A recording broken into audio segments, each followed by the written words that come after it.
You see that the payment for Identigo is $66.05 the last time I printed it out. So again, all stuff you're going to do once you get licensed. So now we're going to get started on tonight's class, starting out with liens, foreclosure, and redemption. Remember, a lien is a financial claim. And as far as your property is concerned, your house you live in, what creates a financial claim against your house? Well, one of the things is when you give the bank the mortgage, right? You're the mortgage or, and the bank is the mortgagee. When you give the bank a mortgage, it creates a lien on your house. And what does that lien do for you? Well, it allows the bank to lend you money because they don't trust you to lend you money otherwise. But the reason it allows them to lend you money is they can take your house away if you don't pay them. That's what that lien that is created by you giving the mortgage to the bank does. It allows them to take your house away if you don't pay them. And redemption is what happens if you get foreclosed. What period of time do you have to get your house back? And we're going to talk about that in tonight's class also. So what's an encumbrance? So if we look at this donkey here, what we can see is an encumbrance is what the donkey is carrying. Encumbrance comes from the Latin word encumber, which means to carry. Encumbrance comes from the Latin word cumber, which means to carry. And encumbrances are extra things that your deed carries.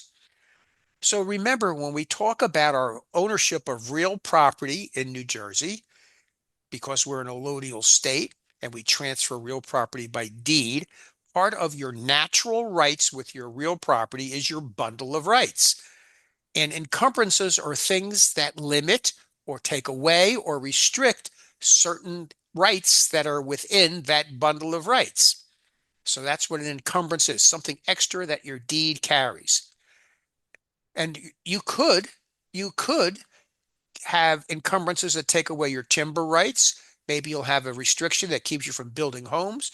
Maybe you'll have somebody else owns your mineral rights. Maybe you'll have an easement appurtenant if somebody else has access rights.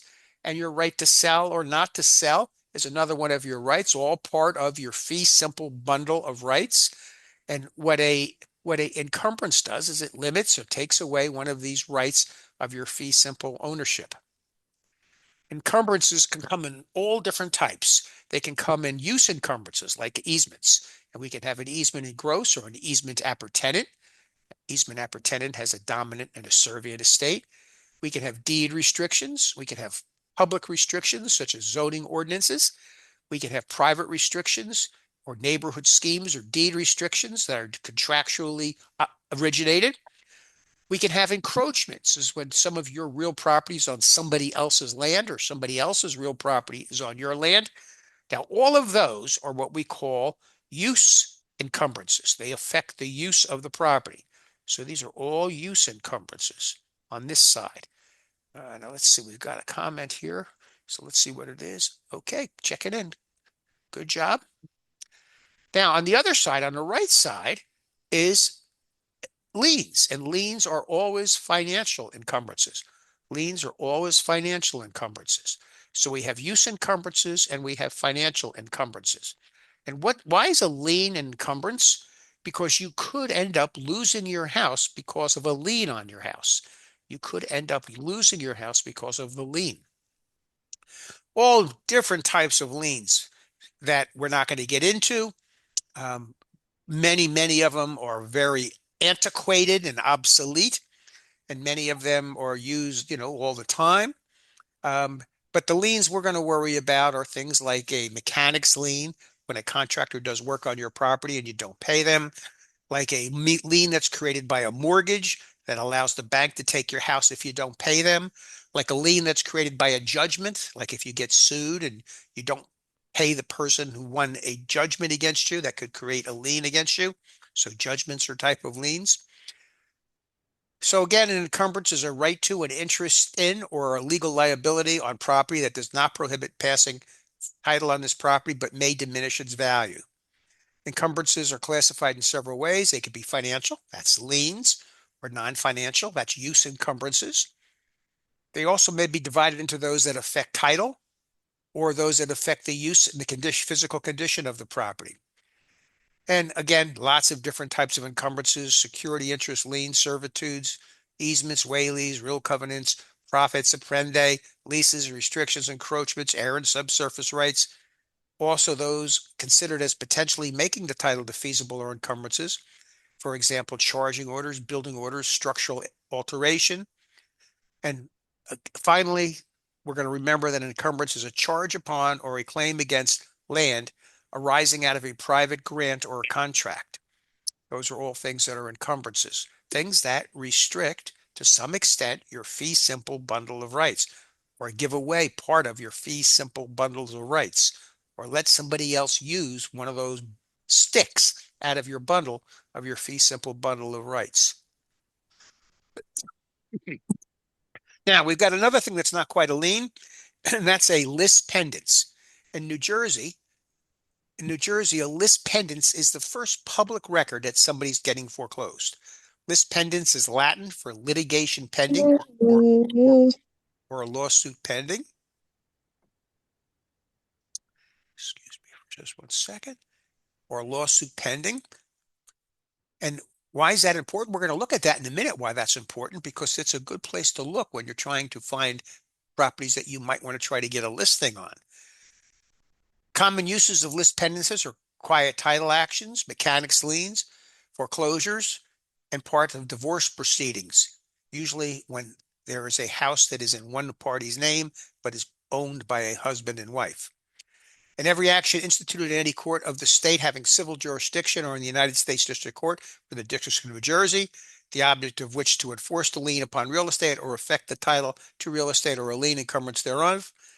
Well, they're telling you got to file the complaint in the county clerk and the Office of Deeds and Mortgages, and that's public record. People can see that that's happening and can take advantage of that information. And we're going to actually look at that a little bit later on and see exactly what we can do.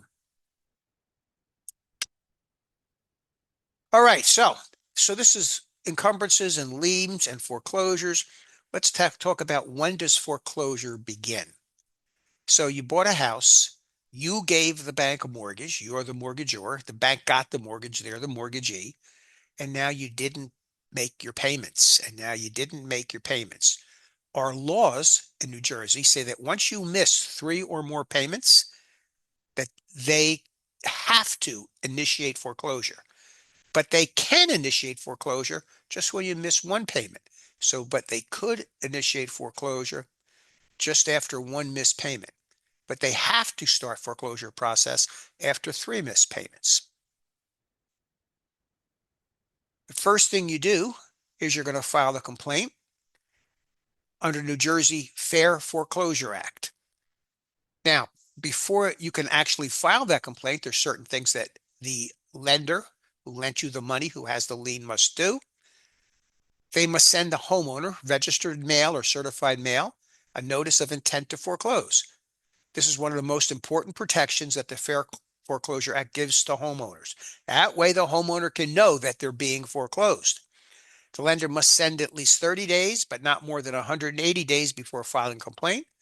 And the notice lets you know you're behind and gives you 30 days to cure the default. The law also requires that the following information be included in the notice. Now, why is this notice so important?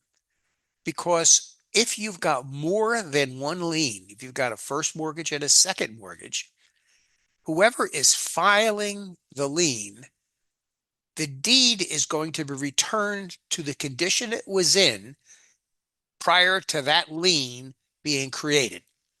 So if you have a first mortgage and a second mortgage, obviously the first mortgage was created first. And so if the first mortgage is foreclosing, then the deed will go back to the way it was before either lien was on it. So that means if the first lien holder forecloses, if there's a second, it gets wiped out and that lender doesn't get any money. On the other hand, if the second lien holder forecloses and they're successful in foreclosing, when the bidder buys that house, they will still owe the first mortgage. So that means it's very important that you do a title search and you do a lien search before you bid on a property at the sheriff's sale. All right, you get a statement of how much you must pay to cure the foreclosure, and it must give you at least 30 days to pay. If there's no answer filed or an answer is to be determined as a non-contested, which means you don't argue with them, then the lender can do so after 35 days. They can again ask to enter a final judgment. So there's all of these different time frames that are meant to protect other lien holders and what their position is so they can notify each other. So for example, if the first lien holder was foreclosing and they notify the second lien holder that they're foreclosing, the second lien holder might say, wait a minute, I'll do the foreclosure, because that way the second lien holder has a better chance of getting paid off. Now, after you've filed all this stuff and you've gotten your order that you can go ahead with the foreclosure, you're going to serve the homeowner with the foreclosure complaint. And that gets published in a newspaper or online. Um, Typically, like in the home news for Middlesex County, these things are published on Thursday's legal section. You can also have some published in Star Ledger for other counties or in the Asbury Park Press for Monmouth County. Um, New Jersey also has a foreclosure mediation program where if you're getting foreclosed, anybody has the ability to take advantage of that program. And you must make that request within 60 days of the date that you received your complaint.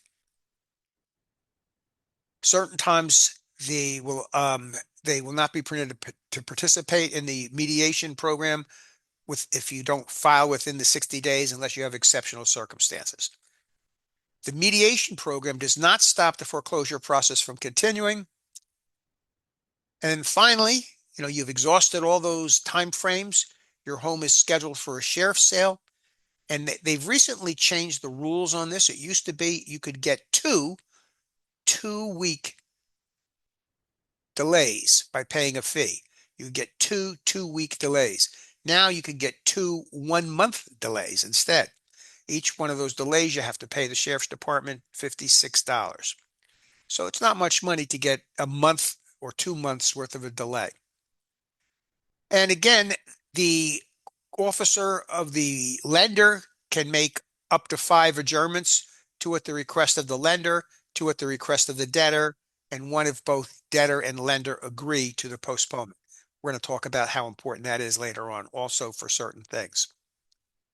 Now, here's a current list.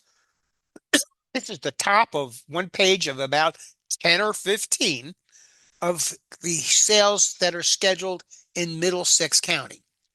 The first one being 652 Liens Street in Woodbridge. And that one was purchased by a third party, as you can see.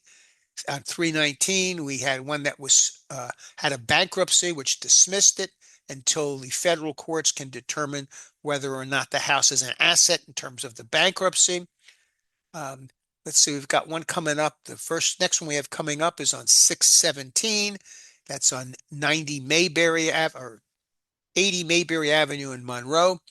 So there's all kinds of sheriff's sales scheduled, and they are increasing daily. Back in 2008, 1 out of every 10 homes was on the road to being foreclosed. That's how bad the market was. Now in New Jersey, we're down to about 1 out of every 100 homes is on the road to being foreclosed. And if you think about it, 100 homes isn't that many to have a house that is on the road to being foreclosed. A lot of reasons the foreclosures are increasing again. Um, and they will, I think, continue to increase. There will be an acceleration of the number of foreclosures. Now, so we go to this sheriff sale listing, which you can go to. You just Google Middlesex County Sheriff Sales. There'll be, page after page after page of ones that are coming on the sale. And then if you click on over here on the left-hand side, View Details, if you click on the View Details page over here, when you click on the View Details page, it's going to tell you more about that specific foreclosure. And in this case, it's telling us that foreclosure, the approximate judgment was $307,329, and it was purchased by a third party. Now, we can look up what the third party paid, but again, the judgment was 307. That's how much the bank was owed. And when we look up what that property was worth, its remind our NAR RPR value or its remind value is showing as about 522,640. So this is always an example of how you should do business and what you should not do that causes you not to have any business. And what I mean by that is here you can see that this house, he only owed $307,000 on this house. And if he would have been smart, which obviously he was not, he did not list it for sale, because if he listed it for sale, he might have gotten as high as, let's just say he was going to get as high as 500,000. Here it says it's worth 522, but let's say he could get as high as 500,000. Well, he would have had $200,000 worth of equity in his pocket. So why didn't he do that? Who knows? Maybe he just never got contacted by a real estate agent that explained to him how it could work. Because again, we could have postponed that sheriff's sale a couple of times. And you can see down here, he only had one adjournment. He could have adjourned it another, altogether, he could have adjourned it another four times. One automatic, two with the permission of the lender, and one with the permission of both him and the lender. And you can even get an extra one from the judge if you go directly to the foreclosure judge at Middlesex County. And I've recently done that on a property in New Brunswick where we used all of our adjournments and we ended up getting an extra adjournment from the judge because we had a cash contract for the property. And the judge thought it was foolish to go ahead with the sheriff's sale when there was a cash buyer there ready to cure the default, right? A cash buyer that was there with at least this much money to cure the default. Why go through the foreclosure process? So again, this is a really good tool. You would go through this list of people who are on the list to being foreclosed.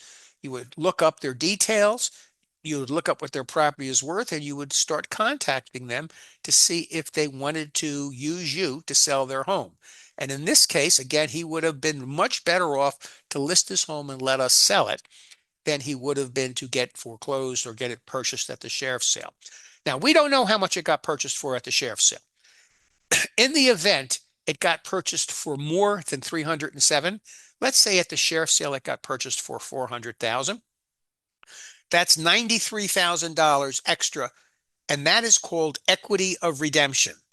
The homeowner who lost his house could have the opportunity to approach the sheriff and tell the sheriff, listen, you sold my house for more than I owed. I'm due the equity of redemption.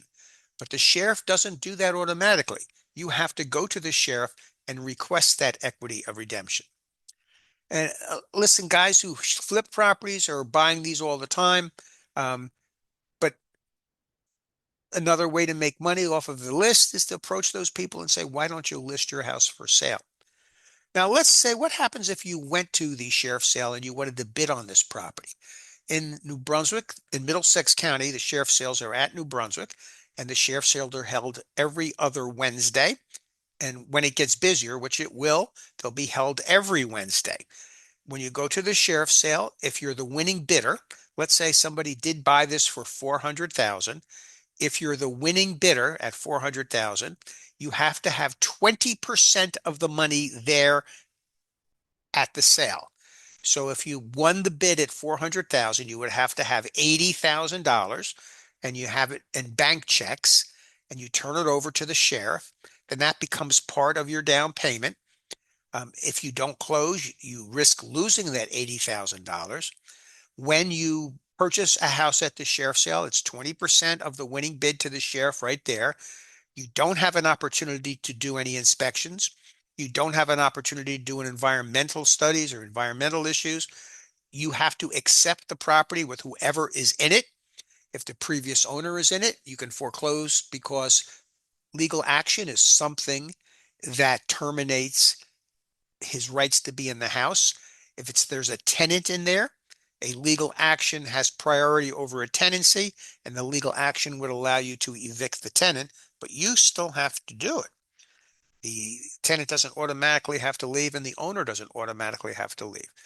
So again, you got to be careful if you're going to go to the sheriff's sale and buy things. Now, let's say that this house at the sheriff's sale where he owed the lender $307,000. Let's say this house only sold for 300,000. It sold for less than he owed the bank. And let's say that they ended up after the bank got the property back at the sheriff's sale, the bank gave it to me to sell, which the bank gives me properties all the time to sell.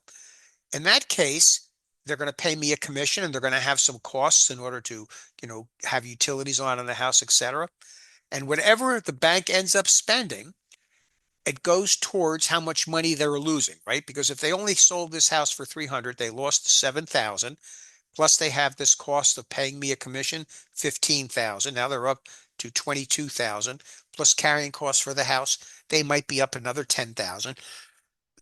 Now they're up to 32,000. And that creates what's called a deficiency judgment. The deficiency judgment is the amount of money the bank lost by selling you the house and foreclosing. That deficiency judgment, because of your IOU, remember when you got the loan, you gave the bank an IOU, promissory note, and you gave the bank a mortgage. So that IOU allows the bank to get a deficiency judgment.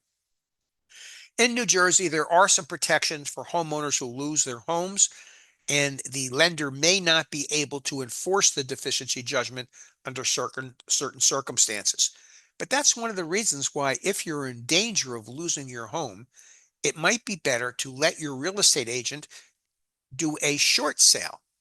A short sale would be where the real estate agent finds a buyer for the house, and maybe the buyer's only going to pay 300,000, not 307, and the bank agrees to take the 300,000 and not enforce a deficiency judgment and still allow the property to be transferred in terms of ownership. And that would be a short sale. We're asking the bank to take less than they're owed in order to release the lien. So lots and lots of different activities revolve around what might happen with a sheriff's sale. Um, okay, now we talked a minute ago about the lenders. The first step in the foreclosure process is to file that lis pendens. Well, you used to be able to look at Zillow and find all the pre-foreclosure houses, and where Zillow called them pre-foreclosure, that really meant that the lis pendens had been filed against them. Zillow doesn't publish those anymore. They changed their policy and they don't publish them, but NAR RPR does. So this is just a partial list of people who have had a lis pendens filed against them. That means, and this is just Woodbridge, by the way, I just searched Woodbridge. That means they are on their way to being foreclosed. So every one of these homes here, the homeowner is in trouble. And somebody should be contacting them and saying, listen, I'm really good at selling homes that are on their way to the sheriff's sale. You've really got two choices here. One is to lose your home, have the sheriff come knock on your front door and tell you to get out in 20 minutes, and then store all your stuff for 30 days in a you store it place, and then you've got to do something with it. Um, I have to do one of those tomorrow morning. Tomorrow morning in Sayreville, the bank is evicting somebody who didn't pay their mortgage, and we're going to meet the sheriff's officer there tomorrow morning at 9:30. The sheriff's officer is going to give that person 20 minutes to get their important paperwork out of the house. Then we're going to have a locksmith there that changes the locks. We'll post a notice saying that you're not allowed back in the house, and that person will then, their foreclosure will be served. Um, and in their case, the foreclosure's already been done, and what'll happen is they won't, the house now, that house that's going in Sayreville tomorrow will eventually, the bank will have me sell it. Part of my duties in order to get the bank to let me be the one who sells the house is to do things like attend the eviction. So that's on my agenda for tomorrow morning at 9:30. Again, here's the conditions of sale for the Middlesex County sale. It's telling you here that you've got to have the 20% of the winning bid with you to turn over to the sheriff right then and there. and you are no longer permitted to contact the owner until you get the deed. And you get the deed in Middlesex County 10 days after the sheriff's sale. You get the deed. You have 30 days to come up with the other 80% of the money. Now, you can't get a mortgage in that amount of time, especially since you can't get into the house to do an appraisal. But what that means is most of the people who buy stuff at the sheriff's sale are buying it with a cash loan. When you buy something at the sheriff's sale, the winning bidder also has to pay the sheriff's fees and commissions. And that amounts to about 5% of the purchase price. So if we were to buy that house that we were talking about in Woodbridge at the sheriff's sale for 300, we would also have another $15,000 in costs that the successful bidder must pay. And the successful bidder must pay all fees, costs within 30 days of the sale. Can you go to one of these sales? Yeah, you just show up there. You're usually at the Hiram Hotel. I think it's the Hiram Hotel, the one that's right on the Monument Square in New Brunswick. And they're at 1:30 in the afternoon on every other Wednesday. Just walk in, you can sit there and watch how it works. If you want to go to Monmouth County, they're in the public safety building of Koslowski. They're on Mondays. If you want to go to the one in Somerville, they're on Tuesdays, if I'm not mistaken. Every county has a sheriff's sale, and there's tons of properties at the sheriff's sale. But there's only about 10% of the properties now that there were in 2008. The market is a little bit more healthy than it was in 2008. All right, so you lose your property at the sheriff's sale. That house in Woodbridge we saw, it got foreclosed. They lost their property at the sheriff's sale. They have 10 days to redeem. 10 days means you saw the judgment was $307,000. If the homeowner can come up with the $307,000, they get to keep the property. So they have redeemed the property. And again, if they sell it for less than they're owed, the lender can get a deficiency judgment against you, and that deficiency judgment then, uh, could counts. It could create a lien, and they could actually go ahead and take some of your, um, you know, hit your payroll and take money out of it. You'll get a garnish against your pay potentially. So again, much better off for these people who are losing their homes and they're on their way to the sheriff's sale. They are much better off if they talk to a real estate agent and put the home on the market, because then they get to control the schedule and the time frame a little bit more. And there's the potential that they're going to walk away with money in their pockets because things are selling at such fantastically high prices. All right. Again, equity of redemption is if it sells for more than the bank is owed, but you have to actually make an application to get that. When you get a property, when you're the winner, you get a sheriff's deed. If it sells for less than you owe the bank, you get a deficiency judgment. How do you avoid foreclosure? What are some of the ways? One is to do a deed in lieu of foreclosure. What a deed in lieu of foreclosure is, excuse me, is when the um, homeowner, who we know the homeowner is called the mortgagor, because the homeowner is the one who gave the mortgage to the lender. So when the mortgagor creates a deed and turns the property over to the lender, and the lender's name is the mortgagee. The lender is the one who got the mortgage. The homeowner, borrower gave the mortgage, they're the mortgagor. The lender is the mortgagee. They're the ones who lent the money, who got the mortgage and are holding on to the mortgage. So if you want to do a deed in lieu of foreclosure, you're going to create a deed in favor of the lender. So in other words, to say that is you're going to create a deed in favor of the mortgagee. Another alternative to foreclosure is a short sale, and that's when you're asking the lender to let you transfer the ownership of the property and get rid of the lien for less money than they're owed.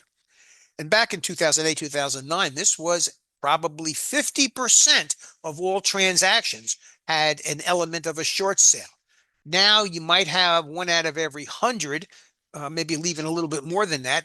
And when you put a listing in the computer that the homeowner owes more on the house than it's worth, there is a field you fill in on the listing that says, is third party approval needed? Yes or no?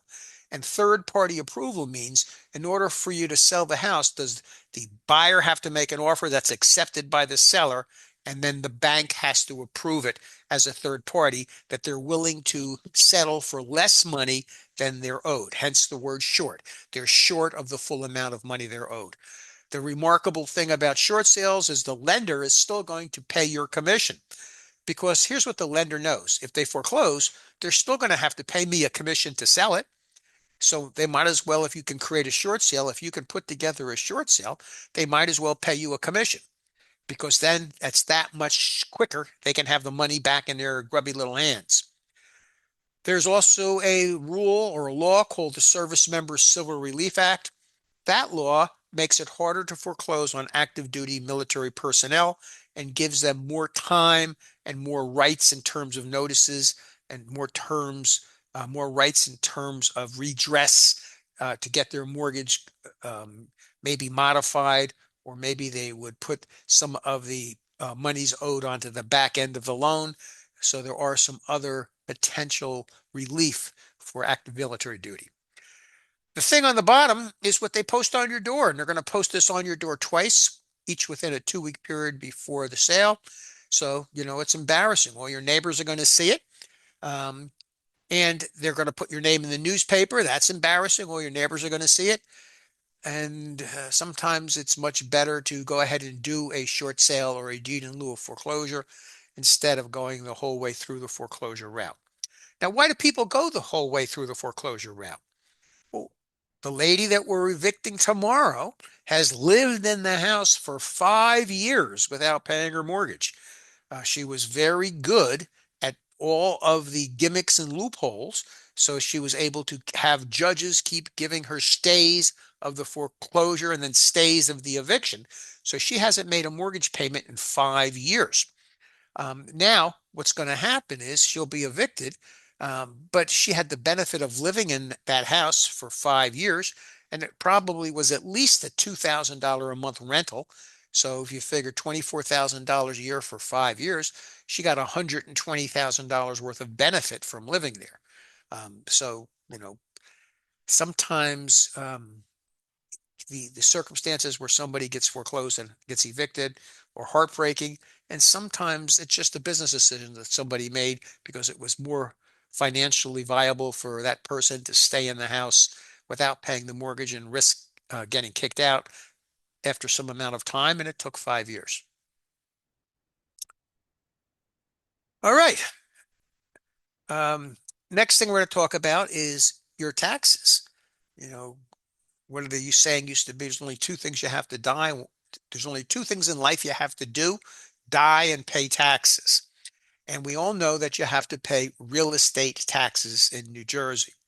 Now, real estate taxes are always paid to the municipality. And your municipality uses that for the most part to budget, to fund your educational system. Some towns, it's as much as 85% of the cost of running the town is for running the educational system. And they have to make sure that everybody pays their taxes every year for a couple of reasons. One reason, they need the money. And for another reason, if they have a lot of unpaid municipal taxes, it hurts their bond rating. So it reduces your town's ability to borrow money, and it increases the amount of interest they have to pay on the money they borrow. So they have to make sure that they collect all that money. Now, how do they force people to pay? Now, who has to pay first of all? You probably have a loan or a mortgage where your taxes are included in your mortgage payment, and the lender keeps an escrow for taxes. But that doesn't have to be that way. Lenders can allow you to pay your taxes on your own outside of the mortgage, or if you've completely paid off your house and you don't have a loan, you're going to be paying your taxes directly anyway.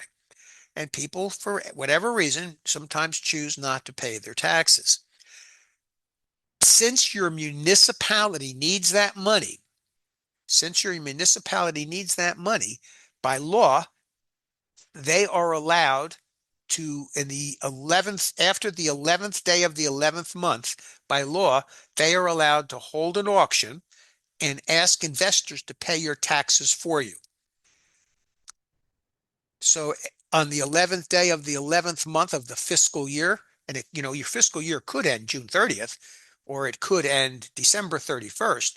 But on the 11th day of the 11th month of your fiscal year, your municipality is able to do a tax lien sale, and the tax collector advertises it in the newspaper again for 4 weeks prior. You're going to bid on your tax liens, and what you're going to do is you're going to bid on an interest rate. So here's a list of some people in Teaneck, and unfortunately, we always pick on the same list. So here's Mr. Singh first. He owes $3,086 in taxes. So they're going to ask investors who would like to pay his taxes. And one investor will step up and he starts the bidding at 18%. The next bidder says, I'll do it for 17%. The next bidder says, I'll do it for 10%. And the next bidder might say, I'll do it for 0%. Now, why would an investor pay Mr. Singh's taxes and only charge him 0%? Well, two reasons. First of all, if Mr. Singh doesn't pay him back within 2 years, the investor can foreclose on the property for the unpaid taxes. And remember, unpaid municipal taxes automatically jump to first position, even if they're not recorded. So that means if he's got a mortgage loan, the lender is certainly not going to let you foreclose, so they're going to pay off the tax lien certificate. But still, why would you bid it to zero? Well, you might hope that nobody's going to pay it off and you could foreclose on the property for, in this case, $6,000 this year and next year's taxes. 2 years you have to have a tax lien certificate to foreclose. So for $6,000, you could end up owning the property. Another reason is if you're the winning bidder and you win at 0%, you're going to get 0% this year, but you automatically get next year's. And on next year's, you get 18% by law. And so on your first year, you get 0%. And then on your second year, you get 18%. Plus there's a 2% penalty if it's over 5,000. And there's a 2% penalty for redemption. Well, you're going to get 22% return on the second year and 0% return on the first year. So 22 and 0 divided by 2 is you're going to get an 11% return on your money.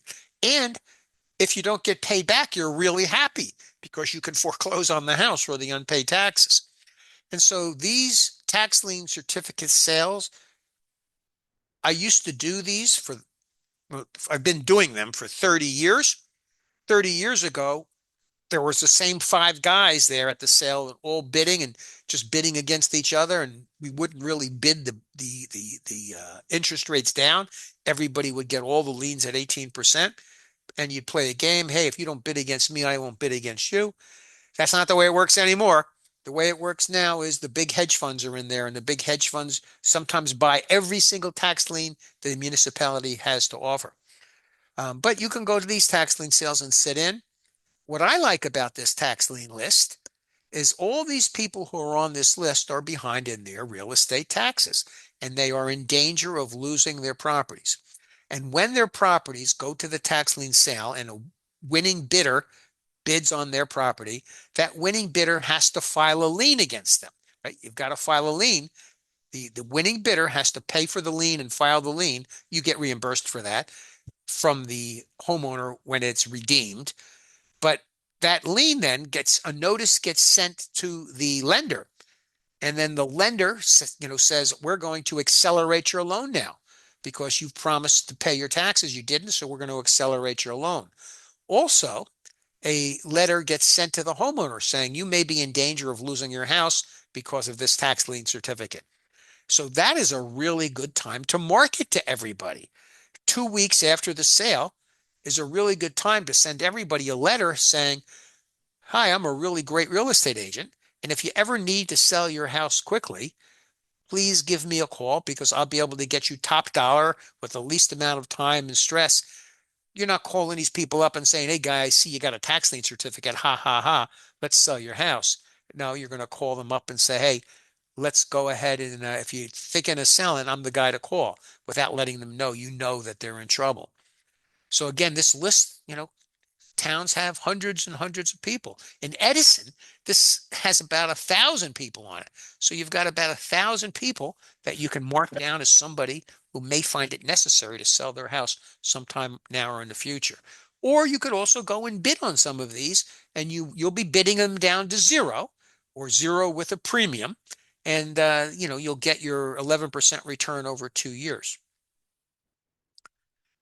So again, the result of the tax lien certificate sale, the bidding starts at 18%, it goes down to zero, 17, 16, 15, 14, 13, 12, all the way down to zero, or even zero with a premium, which means somebody is going to bid 0%, which means they're not going to charge any interest, and they're even going to give the town another couple $100 just to hold on to, and they're not going to get any interest on that. So that's zero with a premium.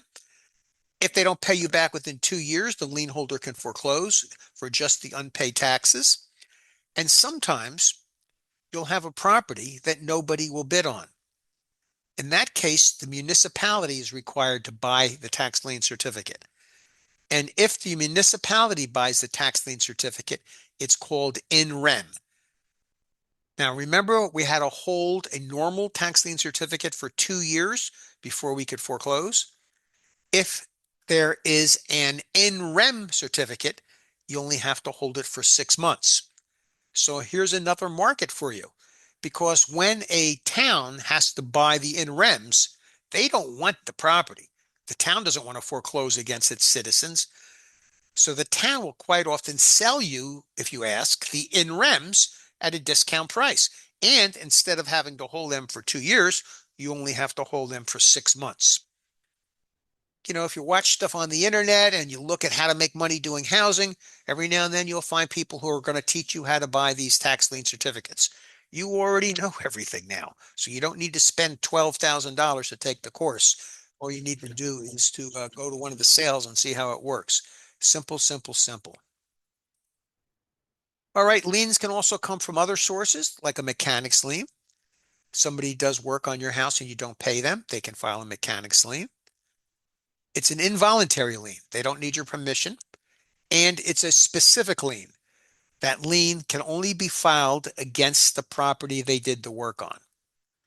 The next thing is something that's called an attachment. An attachment acts as if it's a lien, but it's not quite a lien yet. Sometimes an attachment comes because somebody is suing you and the court case hasn't been resolved yet, and you don't want them to sell the property and disappear. You want them to make sure they stick around till the court case is done. Then you would get a writ of attachment. And a attachment acts very similar to a specific lien, but it's not quite a lien yet. Next, we have a general lien. You lose a lawsuit and you get a judgment filed against you. That creates a lien against all your property. And that kind of a general lien is also a involuntary lien because they don't need your permission to file it. I don't know if you remember after the election of the last election with Trump, Rudy Giuliani lost a gigantic lawsuit with the Georgia Election Board, and he had a general lien filed against him for his condo in Manhattan, his Mercedes Benz that used to belong to a movie star, and all his money. So against all his property, real and personal, as a result of that general lien. And that was as a result of judgments that had been entered because he lost the case where somebody sued him. All right, you also have liens created when you die for your federal and state tax obligations because we have both a federal estate tax, a death tax, and we have a New Jersey estate tax or a death tax. So when you die, there is automatically a lien created against the dead person's estate until all of those tax bills are paid and all of the dead person's creditors are paid. Because the people who are the beneficiaries of a will don't get paid until all the debts of the dead person, that's called decedent's debts, until all those debts get paid. And that's an automatic part of probate. So again, your federal and your state tax liens can create general liens as part of probate. Before Trump's big, beautiful bill, by the way, the level in New Jersey and the level on federal estates before you had a estate tax was $600,000. And people always, um, very often, estates are much higher than $600,000. That had not been re-indexed in years. And part of Trump's big, beautiful bill was he re-indexed the estate tax to something like $6 million.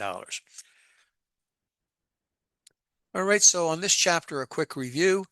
A lien is a type of encumbrance.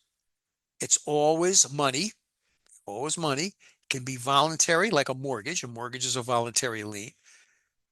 It could be involuntary, like a tax lien, a mechanics lien, or a judgment lien. And again, liens are always money. And what establishes priority on a lien, what establishes which lien gets paid off first in the event of a foreclosure, is time and date of recording, except for unpaid municipal taxes. Unpaid municipal taxes always jump to senior position. Even if they're not recorded, they jump to senior position. Liens can be specific. That means they're only against one property, like a mortgage lien is only against the one property that you promised to pay on. Real estate tax liens, if you have unpaid municipal taxes, those liens are only against the one property. Mechanics liens are only against the one property that the contractor worked on. And attachments are only against the one property that you used to file the attachment. We can also have general liens. General liens are liens that are against all your property for unpaid sales tax liens.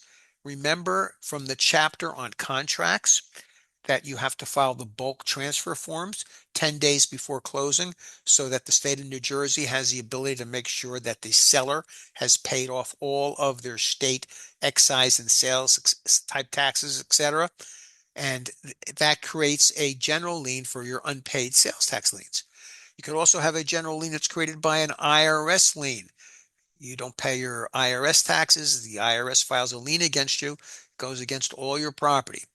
And you have a lien for things like your unpaid taxes on your income tax returns and for your unpaid real estate taxes on your return when somebody dies. Priority on a lien is established by time and date of recording. And on a lien, we can change priority or change positions with a subordination clause. If you've got a first lien and a second lien, and the first lien agrees, they can sign a subordination agreement, and that moves the second lien to first position. And now the first lien will be in second position. We do that with a subordination clause or a subordination agreement. We talk about junior and senior with liens, and that junior and senior term just is the relative term of priority. A first lien is senior to a second lien. A second lien is senior to a third lien. A second lien is junior to a first lien, but a second lien is senior to a third lien. So again, junior and senior is just a relative point of priority. What's a mortgage? A mortgage is a document that creates a lien against your property. So a mortgage is a hypothecation of a property as a security for a debt. The borrower gives the mortgage to the bank. So the borrower is the mortgagor. They're giving that piece of paper that hypothecates their house as a security for a debt. Who's getting the mortgage? The bank. So the lender is the mortgagee. The borrower is the mortgagor. Who gives the mortgage is the mortgagor, the borrower. Who gets the mortgage? That's the mortgagee. That's the bank.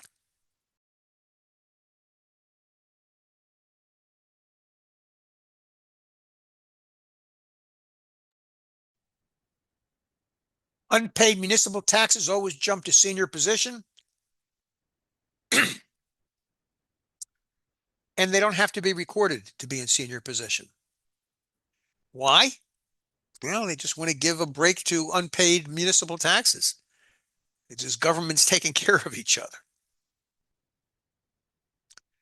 All right, Chapter 16, Federal Laws Affecting Real Estate. Let's take a 5-minute break and then we'll get on to this. So it's 7:45. So let's take a 5-minute break. Quarter to eight. It's 5 to 8. Let's take a break until 8 o'clock and then we'll start on federal laws affecting real estate.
Okay, we're back on federal laws affecting real estate.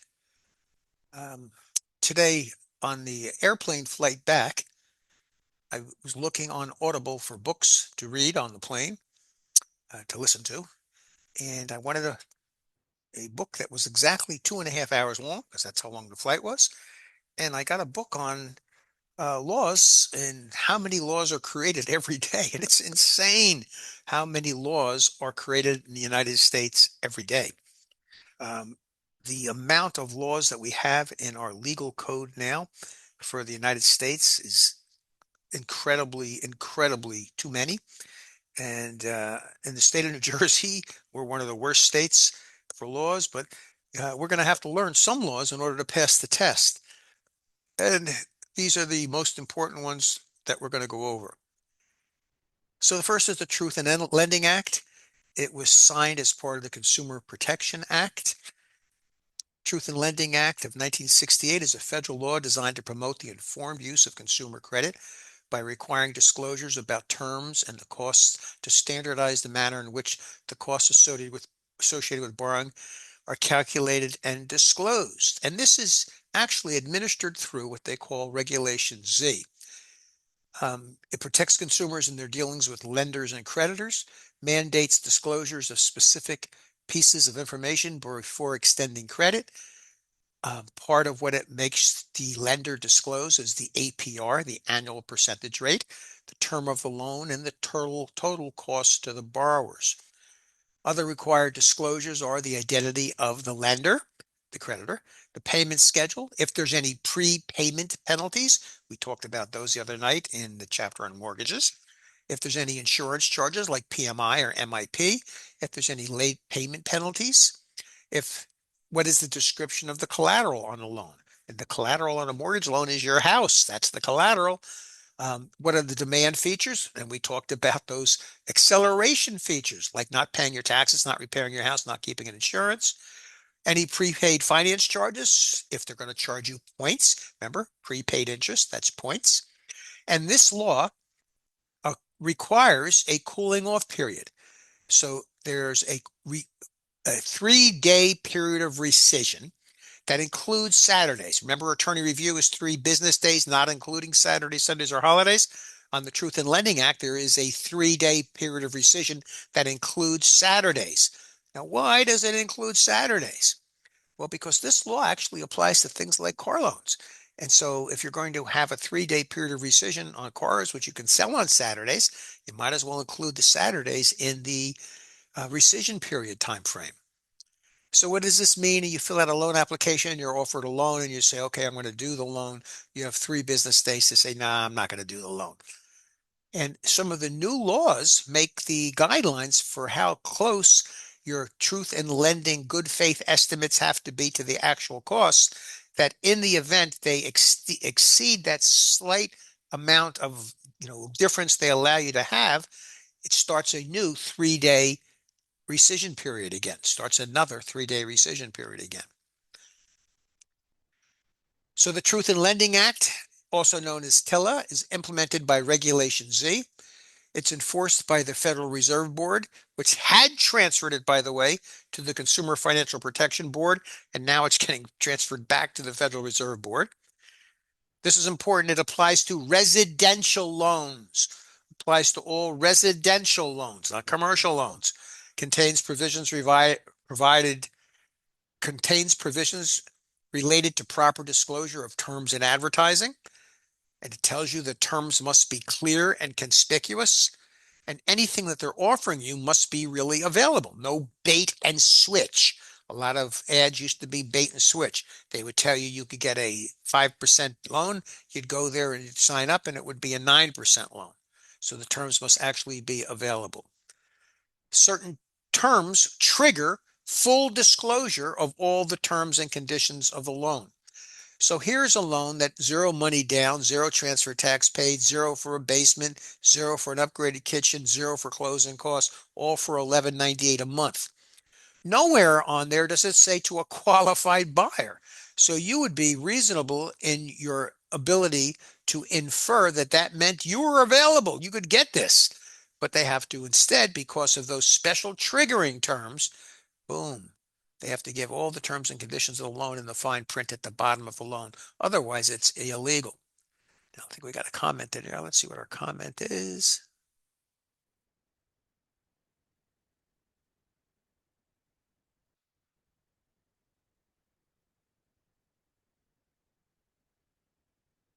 Yeah, we haven't been recording the websites lately because we're in a period of change on this. I've got a couple I can get you, but tonight's is being recorded, but a couple of the ones we did last week we didn't record because I was trying out some new slides. I'm not sure I'm going to use them yet. So we'll send you out tonight's. Um, but there are slides on the website, bestschoolofrealestate.biz. You can pick some up off of there. All right. Next law is the Real Estate Settlement and Procedures Act, RESPA. It covers loans on 1 to 4 family homes, real estate transactions when the property is sold or refinanced, and this is important, with a new first mortgage provided by an institutional lender. So it doesn't apply if a seller is holding the mortgage. He's not an institutional lender. It doesn't apply if it's a cash deal because there's no lender. And it also covers federally related first mortgages. So again, Real Estate Settlement Procedures Act, RESPA, covers loans on 1 to 4 family homes, real estate transactions where property is sold or refinanced with a new first mortgage provided by an institutional lender, and federally related first mortgages, all covered by Real Estate Settlement and Procedures Act. Does not cover seller financing, all cash purchases, or a mortgage that's been assumed. Next is the Equal Credit Opportunity Act. This is a law that was enacted in 1974 that makes it illegal to discriminate against any applicant with respect to any aspect of credit. You know, women were not able to get mortgages prior to that. A woman could not get a loan without her husband's signature prior to that. And this law made it so women could, on their own, using their own income, get mortgages and get loans. Next is the Home Mortgage Disclosure Act. This act made redlining illegal. Redlining is when you draw a red line or a red shade, an area red, and because it's some protected class, like African Americans or Asians, African Americans or Asians because of the Asian Exclusion Act, that they would not issue federally insured loans. What's a federally insured loan? An FHA loan is federally insured. And in those neighborhoods that were predominantly African American or Asian, no federally insured loans. As a matter of fact, many homes were built by the developer with a deed restriction that said Caucasians and Gentiles only. And the purpose of that was they wanted to make sure that everybody who purchased there would be able to get an FHA loan. That was made illegal also by this. Fair Credit Reporting Act in 1971, enacted by Congress. The law requires the deletion of out-of-date information, gives consumer access to their credit reports from the 3 credit reporting agencies every year, gives consumers the right to correct misinformation, but I'll tell you, they don't make that easy for you, and limits on who can obtain your credit report. Says that they can't send your credit report to everybody so that they can start soliciting you for loans. Next is the Interstate Land Sales for Disclosure Act of 1968. This is a law that says that if you're building 100 or more residential properties, the trigger is 100 or more, that you have to, and you're building them in another state, but you're marketing them in New Jersey. So you're building them down south, but you're marketing them in New Jersey. You fall under the guidelines of this law. And there's the federal law, but there's also a New Jersey law. Now, what this means is that the developer must have a New Jersey broker of record. They must file a formal prospectus with the state, and they have to pay a big fee. But the trigger here is 100 or more residential units for sale. And again, Eric Estrada, the old star of Chips, police drama series on TV, was selling properties down in Arkansas, um, and they had to comply with this act. Next is the National Flood Insurance Program. So the National Flood Insurance Program, the federal government maintains a pool of insurance money where they can spread the risk around and thereby lower the cost to consumers for flood insurance. Now, here's a map of who gets flood insurance. All the blue states get flood insurance. The dark blue get the majority of flood insurance. And the problem is the whole country subsidizes.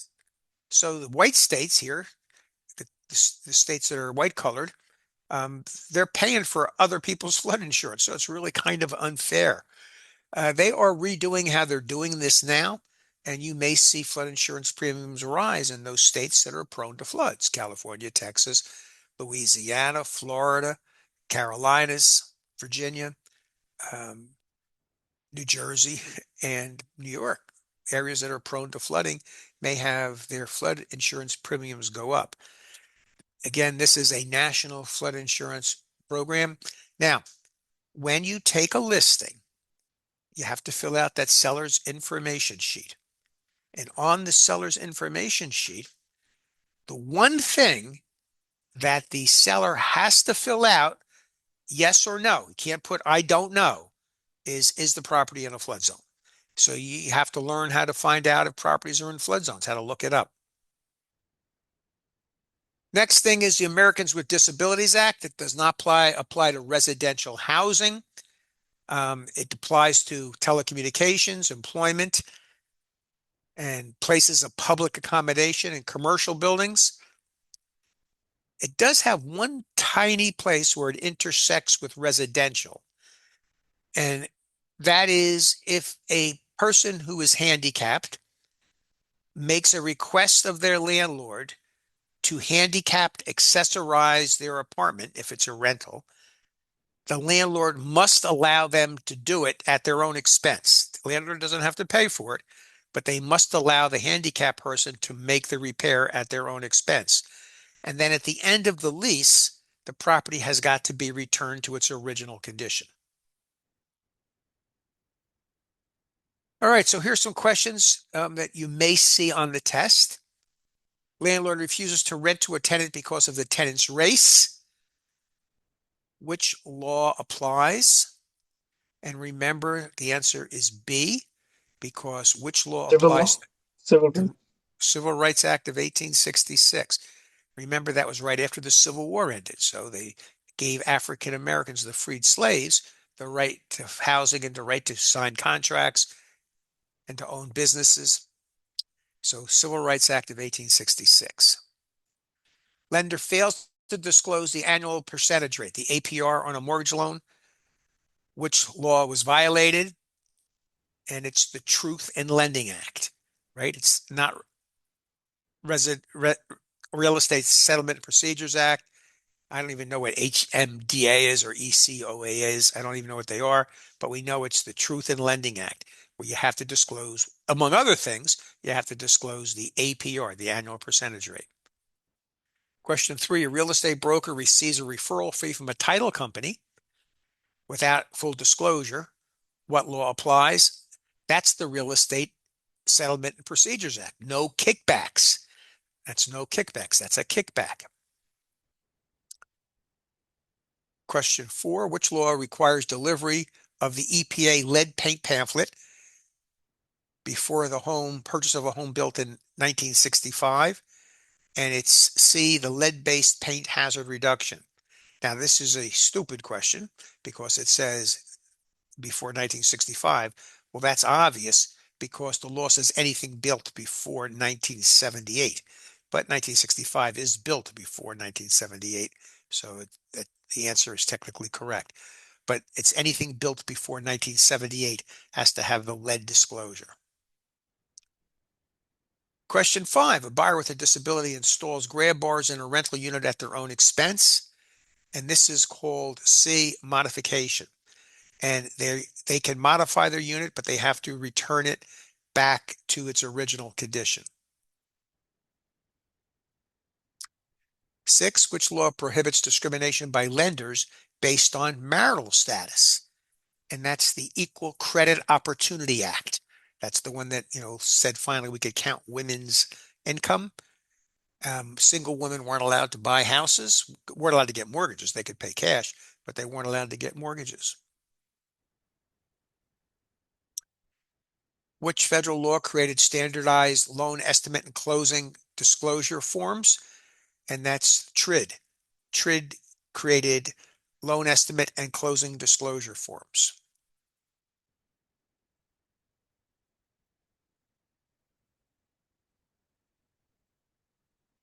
Commercial office building must provide wheelchair accessibility. Now, why? The answer to this is because of the ADA, Americans with Disabilities Act. But why do we have to worry about that? Because it's commercial. It's a commercial office building, so it's covered by the ADA. Residential is not covered by the ADA, but commercial is covered by the ADA. A lender's lending patterns are monitored to detect possible redlining. Which which law requires this reporting? The Home Mortgage Disclosure Act, right? The lenders have to disclose to whom they're lending money. Big couple lawsuits going on now because a lot of lenders weren't lending money in certain areas of Philadelphia due to predominance of African Americans in those neighborhoods, and they're paying gigantic fines for doing that under the Home Mortgage Disclosure Act. Question 10, which law applies to discrimination involving race and has no exemptions? Well, again, same thing. We know that's the Civil Rights Act of 1866. There is never an exemption for discrimination on the basis of race. Remember, we have those other ones. You can discriminate on the whether it's a man or a woman on certain circumstances, and you can discriminate on a certain religion under certain circumstances. If you've got a housing that's all one religion, you can say only people of that religion can live in the housing. Again, but what law, and that would be the Fair Housing Act, Title 8 of the Fair Housing Act, but what law has no exemptions and there's never an exemption? That's the Civil Rights Act of 1866. No discrimination on the basis of race. Now we've got an anti-spam law and a do not call list. And I understand these are on the test now. They're really not in the book, so we don't pay much attention to them, but I do understand that they're on the test. The do not call list is the second fastest bill to ever pass Congress. The first fastest bill was declaring war on Japan after Pearl Harbor. But this is the second fastest law, the do not call list. And you have got to get yourself on the do not call registry. I mean, if somebody puts themselves on the do not call list, you have got to check the registry before you make phone calls to make sure they're not on there. It applies to telemarketing calls. It prohibits calls to anybody who's registered on that do not call list. And once they put their name on the list, it never expires. So it's not like they have to put their name back on there every year. It never expires. That's the do not call list. What calls are allowed? What phone calls are you allowed to make without checking the list? Prior written permission exists. If you have an established business relationship, if the consumer is a past client within 18 months, or if the consumer made an inquiry within 3 months. So on the exam, if a question mentions cold calling expireds, right? Because we said that you should cold call expireds or knock on their doors, etc. But before you call that expired, if you don't have a past client relationship, or they didn't make an inquiry within 3 months, or you don't have an established business relationship, then don't call them. Because if you call them, you're violating the do not call list. Established business relationships exist when a consumer worked with you within the last 18 months. And that kind of should tell you that you better keep records. You better keep some kind of a log about to whom you're talking to and when. Or when a consumer contacted you within 3 months. An exam trick is 3 months equals of inquiry equal 18 months of a transaction. In other words, you can call them for 3 months after they just asked the question, but you can call them up to 18 months after they had a transaction or a relationship.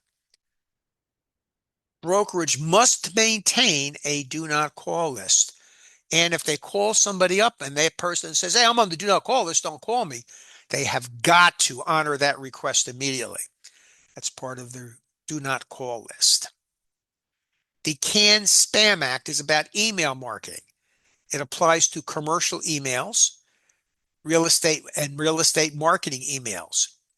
It requires when you're emailing somebody, you have an accurate subject line. And as somebody who sends out tons of emails, there's a science to what you're going to put in the subject line. You put the wrong thing in, you get flagged as a spammer. You put the wrong thing in, nobody ever opens it. So there is a um, there is a technique to working with emails. And again, this CAN-SPAM Act applies to commercial emails, real estate marketing. You have to have an accurate subject line. You have to have an identification that it's an advertisement within, if it is an advertisement, within the email. You have to have your physical mailing address included somewhere in the email. You have to have an opt-out option. And if somebody does opt out, you must opt them out within 10 days. That's all part of the CAN-SPAM Act. That has to do with emails. So if an email marketing question mentions an unsubscribe link in the exam, then it's talking about the CAN-SPAM Act. Text messaging, right? That's relatively new. The Telephone Consumer Protection Act requires prior written consent for marketing texts. And if you've ever answered an ad on the computer, there's a little box there on the internet. There's a little box there that says, "I give you my permission to text." That's what they're doing. They're making sure that you have permission for texting. It applies to auto-dialed calls and SMS marketing. So on the exam, if they talk about marketing text without permission, that's a violation of the TCPA, the Telephone Consumer Protection Act. And again, not much of this stuff is in our book because this is kind of new stuff, but I understand this stuff is on the test.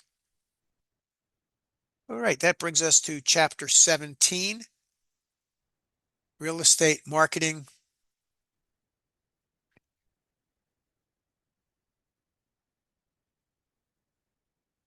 Sorry, real estate closing and settlement procedures.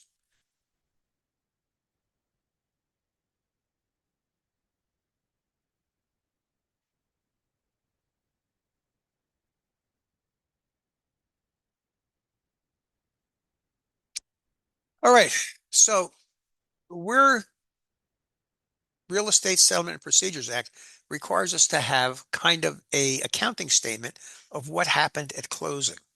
And we're going to have a record of all the debits and credits that happened at closing.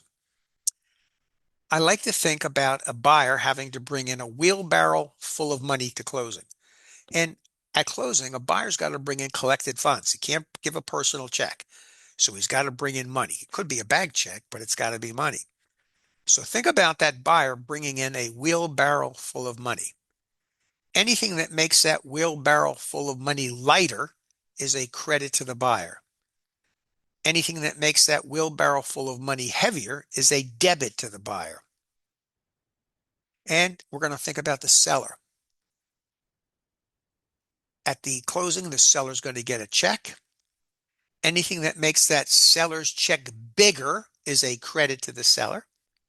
And anything that makes that seller's check smaller is a debit to the seller. And we're going to start off by saying the purchase price is a credit to the seller and a debit to the buyer. So the purchase price is a credit to the seller and a debit to the buyer. Here is a closing statement. And if we look at the closing statement, what we can see, here's the seller side. It says seller right here. And here's the buyer side or borrower. It says buyer, borrower right here. And here's the first credit. So we said the purchase price is a credit to the seller. There's that credit to the seller showing up as a credit. And we said the purchase price is a debit to the borrower. Here's that debit to the borrower showing up. So that's the first item is purchase price is a credit to the seller and a debit to the buyer. As we go down the list, we're going to see that there was a deposit paid by the borrower. That's $7,000 that he paid to his real estate agent when he wrote out the contract. That's going to make his wheelbarrow full of money lighter by $7,000. So he's going to make that a credit to the buyer. And here's a very important one. Here is the buyer's new mortgage loan. So that mortgage loan amount that's going to get wired in at closing is going to make the wheelbarrow lighter by that amount of money. So the wheelbarrow being lighter makes it a credit to the borrower. So the borrower's new loan amount is a credit to the borrower. The next thing we're going to see on here is we had some repair credits. So we charged the seller $1,000 for repairs. So it shows up as a debit, and the borrower got that $1,000 as a credit. There must have been something that needed to be done and the seller didn't do it. So he got a debit for $1,000 and the buyer got a credit for $1,000. Next, we're going to move down to the taxes. And we can see here that on the city taxes, there is a debit to the borrower. Well, what happened? It means that the seller paid the taxes all the way to the end of the quarter, but he didn't live in the house till the end of the quarter. He only lived there until 5/3, because here's where he moved out, 5/4. So he only lived there from 5/3, but he paid to the end of the quarter. So there's going to be a debit because the borrower is going to get to live in the house for that rest of that quarter without having to pay the taxes because the seller already paid them. And over here, we see the seller is getting a credit for that amount of money because the seller paid the taxes till the end of the quarter, but he didn't live in the house till the end of the quarter. So he gets a credit for that same amount of money. Now, as we come down the line here, these are just accounting fees for things in the mortgage. We're not going to go over too hard about what those are. But as we come down here, we can see that some debits that the borrower is going to be paying is an application fee for his loan, a commitment fee for his loan, his appraisal fee that he paid to get the house appraised. He paid for a credit report. These are all debits on the borrower's side. He got mortgage insurance premium. Now, let's talk about this. He got paid charges for his mortgage insurance, and they called it MIP. And so if you hear of MIP on a closing statement, that tells you that that was a FHA loan because an FHA loan has MIP, right? If it was a conventional loan and they were putting down less than 20%, they would have PMI. And since it says here, mortgage insurance premium, MIP, that kind of tells us that that was an FHA loan. Now, that's not important to the closing statement, but it's important to us and our general knowledge of what's going on here. Next, they paid a fee for the title search. The buyer paid that fee of $525 for the title search. That's page 1 of the closing statement. Now we're going to go to the second page and look on the second page. The buyer had to pay some prepaid interest, debit, homeowners insurance premiums, debit, an escrow for taxes, debit, fees. Here's a big one. Here's his homeowner's policy for his title insurance policy, debit to the buyer, fees. He even gave his attorney power of attorney. His attorney charged him $200 for that. All debits to the buyer. We've got a couple debits to the seller here. Debits to the seller. We have the realty transfer tax. The seller pays the realty transfer tax. Debit is $1,660. And we have the quarter taxes. Here's where that quarter of taxes that he paid to the end where he didn't live in it comes out, and he got the credit back on the other side. And here is what his final water bill is. So this is showing on the closing statement because a water bill can create a lien. If it's a municipal water bill, it's a lienable item. So he's got to pay the water bill before he can transfer ownership of the property. Otherwise, that lien would show up against the buyer. Here's the last page of the Real Estate Settlement Procedures Act form, the RESPA. Here's my favorite part. Here's the commission. And who's paying the commission? The seller. So it's a debit to the seller. And this side of the commission is for the buy side of the deal. And then this side here is the seller side of the deal. That's my office. So that's our office's commission there, the 6,010. And we had legal fees for the seller's attorney. That's a debit to them. Now, we talked about the Bulk Sales Act. You have to report to the state of New Jersey prior to closing, 10 days prior to closing, that you're going to have a closing. And if you don't, then the seller could be responsible for taxes. And so to make sure that there was enough money kicking around so that if that happened, that the buyer wouldn't have to go out of pocket, they escrowed $50,000 from the seller. Now, that's why did they do it? Because they forgot to do the Bulk Sales Act. And so now they're going to have to send that form into Trenton. And 10 days later, when Trenton says, okay, you don't owe us any money on the bulk sales, they could release that escrow. All right, over here on this side, we've got the legal fees to the buyer's attorney. He charged a little bit more, $1,300. And we've got a working capital contribution for the condominium association and prepaid HOA fees, all debits to the borrower. And in the end, what we end up with is the total amount, the purchase price. Remember we said, let's go back to the purchase price. Purchase price was $293. $293. Here's the total of all the debits on behalf of the seller. All the debits on behalf of the seller was $73,000. Right? And here, I remember that purchase price being $293. Here's the total amount of money that the buyer had to bring to the transaction.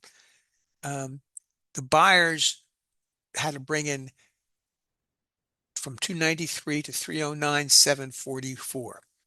And then we had all the parties to the transaction sign it. Now, remember I said he gave power of attorney, and here's where the attorney signed as power of attorney, and he signed by his power of attorney in fact. Power of attorney in fact is attorney in fact. That's how you have to sign it. And those signatures by the attorney obligated the seller to what he signed. Because here you can see the power of attorney that was created. Where did we see the? Oh, actually, power of attorney was the buyer had power. The buyer gave power of attorney because here's where he paid for power of attorney. So the buyer gave power of attorney. That obligated where he signed that contract as attorney in fact. That was just as if the buyer had actually signed that, not the contract, but the RESPA, just as if the buyer had actually signed the RESPA. That's real estate settlement and procedures. So you're going to look at these things and think about the wheelbarrow and the check. The check that the seller gets, it's made smaller by the amount of the commission. And so what does that mean? It means it should be in the debit column. And so here's the amount of commission in the debit column for the seller. Remember, purchase price, that's an important one. The purchase price is a credit to the seller and a debit to the buyer. Purchase price is a credit to the seller and the purchase price is a debit to the buyer.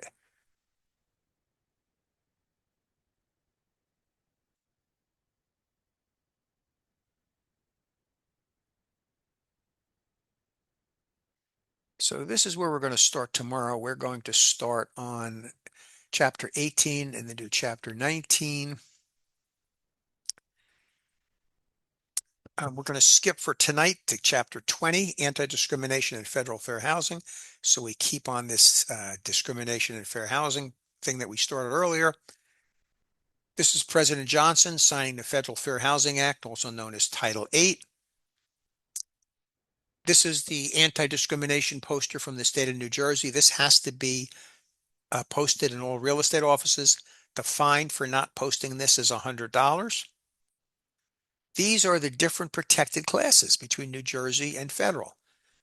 New Jersey has race, creed, national origin, sex, gender identity, marital status, civil union status, affectional or sexual orientation, atypical hereditary cellular traits, genetic information, liability for military service, familial status, ancestry, and source of income. That's all the protected classes on the New Jersey side. That's a lot more than on the federal side. On the federal side, we only have race, color, sex, religion, national origin, physical or mental handicap, and familial status, or having children under 18. And we have some exemptions on both. In New Jersey, you can discriminate on the basis of everything except race if you live in the house and you're renting out a room, or if you're renting out a room in a boarding house, or if it's a religious organization, you can have the ability to discriminate against other religions. And there's always an exemption for familial status on senior housing. That's what makes it a senior housing. You don't have to rent to people with children or people under a certain age. On the federal side, again, less protected, um, and never an exemption for race. But if you're using one of the other exemptions, you can't have a broker involved, or you can't use discriminatory advertising. You could have a room in the owner's house, the sale or rental of religious organizations for its own, private club for its own members. And again, on a federal level, we're allowed to discriminate on the basis of familial status and age for senior communities. In New Jersey, for enforcement, you have 180 days to bring a complaint. In New Jersey, 180 days to bring a complaint. The penalties can be as high as $10,000 for the first offense, $25,000 for the next offense, and $50,000 for subsequent offenses. 180 days to bring a complaint. On the federal level, you have 1 year to file a complaint and 2 years to sue for damages. So on the federal level, when you file for a complaint, the first thing they do is they have a reconciliation conference. Well, they bring the landlord and the tenant who feels they were discriminated against together, and they say, guys, can't we work this out? If they can't, then they could penalize the landlord if the landlord is truly discriminating. Again, $10,000 for the first offense, 25 for the second offense, 50,000 for subsequent offenses. And under the federal, you have 2 years to bring a complaint where the federal would force you to rent to the person, but you have that's 1 year to file the complaint, and you have 2 years to sue for damages. So you can sue for the damages of the landlord not allowing you to rent because you're African American or Asian or Pacific Islander, whatever it happens to be, whatever the race is that you're discriminating against. And discrimination on race is really a horrible thing. And I still run into it every day. And I got to tell you, I run in it from all races against all other races. It is incredible how often you have got to tell people, I'm sorry, you can't do that or you can't say that.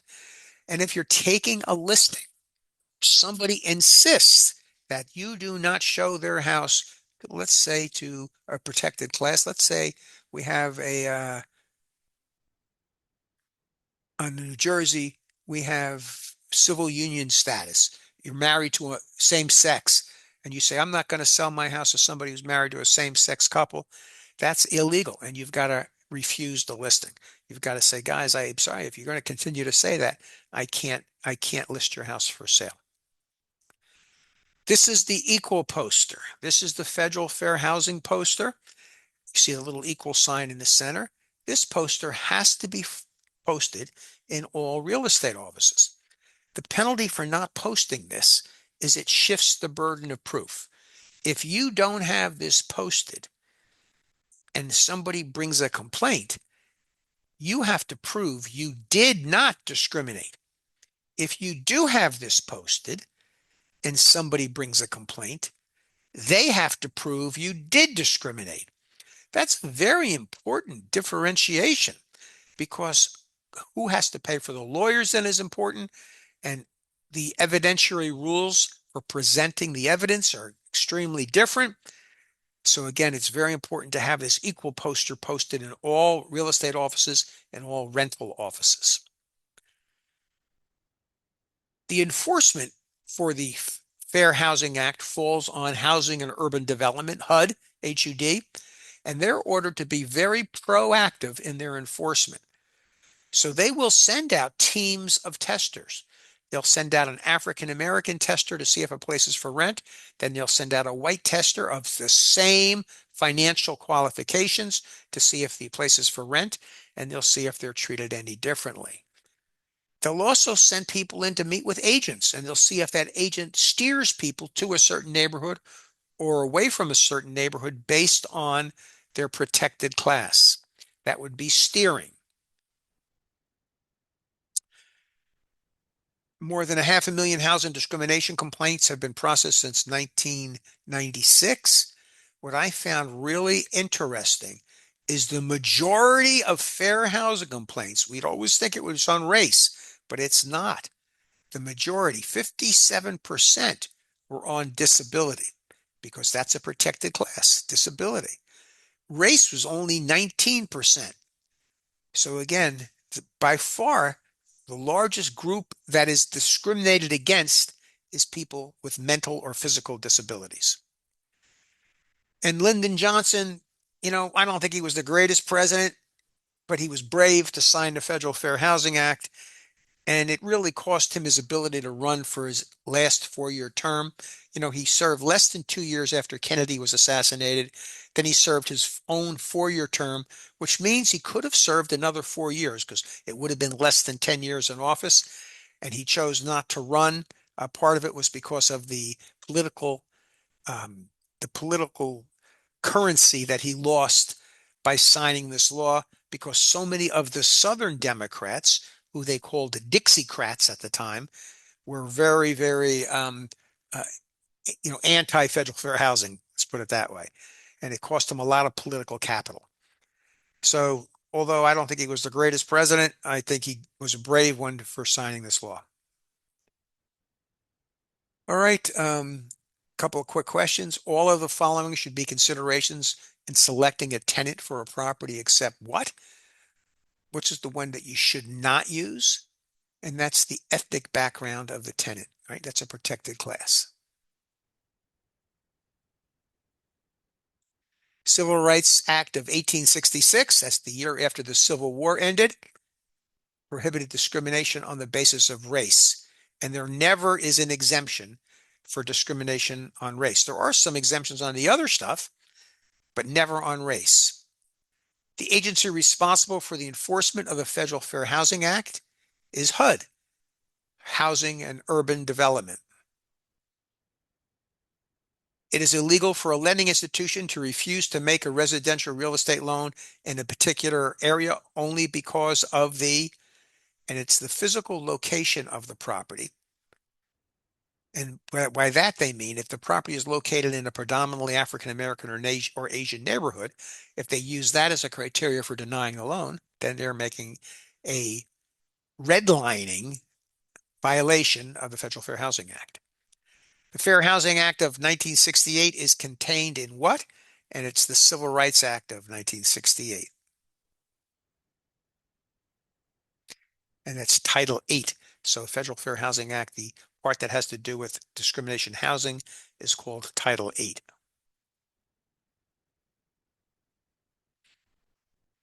The refusal of a lending institution to make a residential loan strictly because of the racial or ethnic composition, we know that's called redlining. You're drawing a red line around the neighborhood and not making the loan in that neighborhood.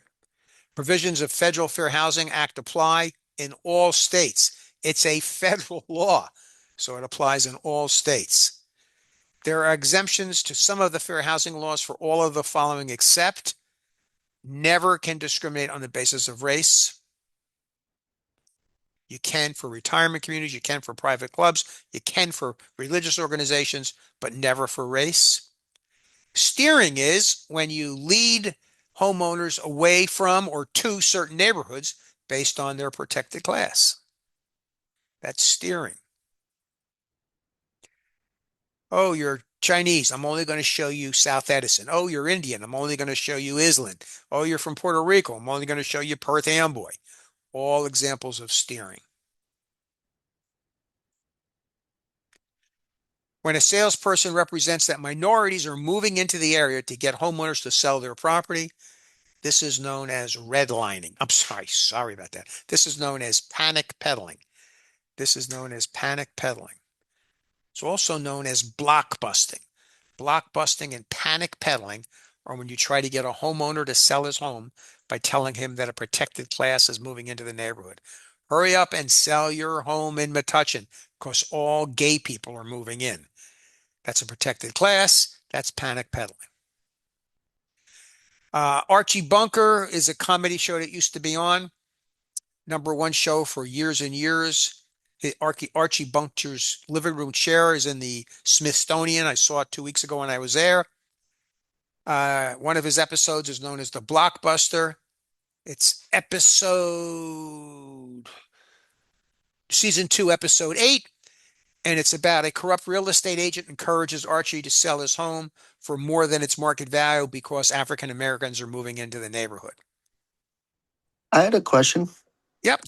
Does panic peddling, would it still constitute as, or would it still be called panic peddling if you were saying something that wasn't a protected class? Or does it have to be a protected class? Like, say, low income individuals are coming No. in.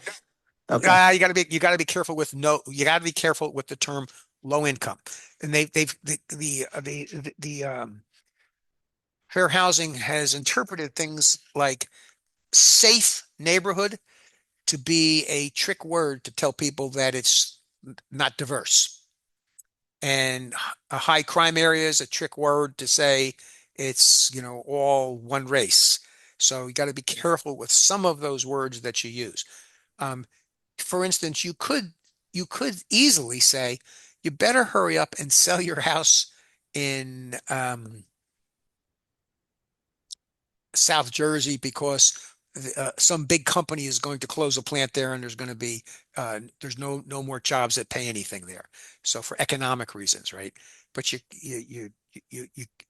again, you'd better be careful if you You say you would go you ahead. be able to back it up with like actual statistics, like, oh, the median house or the median salary in this area, things like that? Or I mean, not that I plan on doing that, but ways around it, or like, how do people? Yeah, yeah, that's my question.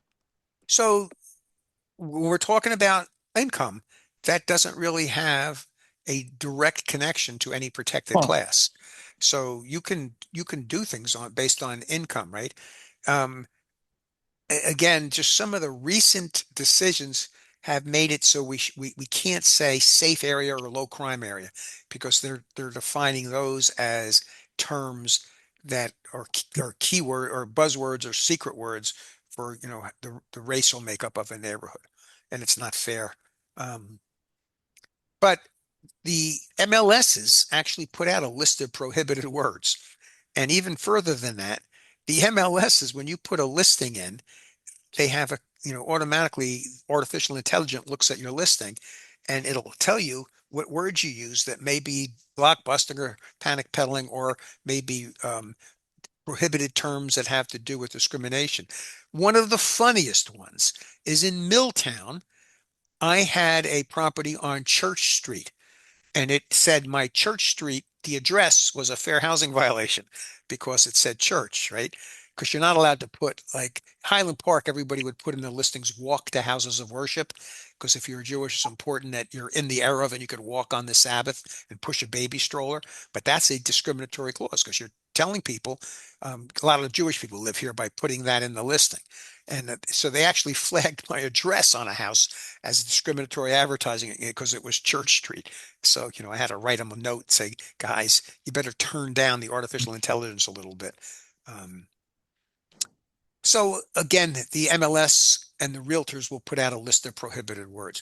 You're not allowed to use master bedroom anymore, by the way. Um, I certain, know one of my customer, I went to the house, like I work for the window company. So I went there. Hey, I write it down every every room. Like this is dining room, this is the living room, and then I said, "This is the master bedroom." He's like, "Excuse me." Yeah. Well, you know, sensitivities change and words change, but anyway, so that's all I have for you guys tonight. Tomorrow we're going to start on landlord tenant, and I'll be able to give you a firsthand description of evicting somebody tomorrow. I got to tell you, I hate doing that. I hate seeing people lose their homes. But somebody lived somewhere for 5 years without paying their mortgage. What did they expect? And I could have sold their house many times during that 5 years and put money in their pocket. But staying in the house was more important to them than making a financial decision that could have resulted in some money in their pocket. That's a shame they couldn't have ended up buying their house. One of the things that really hurt them is 5 years ago when the bank was willing to sell them the house, and after they foreclosed on it, selling them the house, the was a 2% mortgage rate, 2.5% mortgage rate, and they didn't do it. And then all of a sudden, mortgage rates jumped up to 7%. And 7% mortgage rate is not a really high rate. Historically, it's the exact spot that rates are over the history of lending money is 7%. So we just think 7% is horrible because such a short time ago it was only 2 or 3%. But it really is, it's historically, it's a relevant interest rate. All right. Any other questions tonight? All right. If not, we'll see you tomorrow night. We'll start on chapter 18, 18 and 19. They're kind of linked together. And, we're chopping these chapters away. We're getting near the end of the book and we'll get ready to start all over again. The object is for you guys to try to get 3 times through each chapter.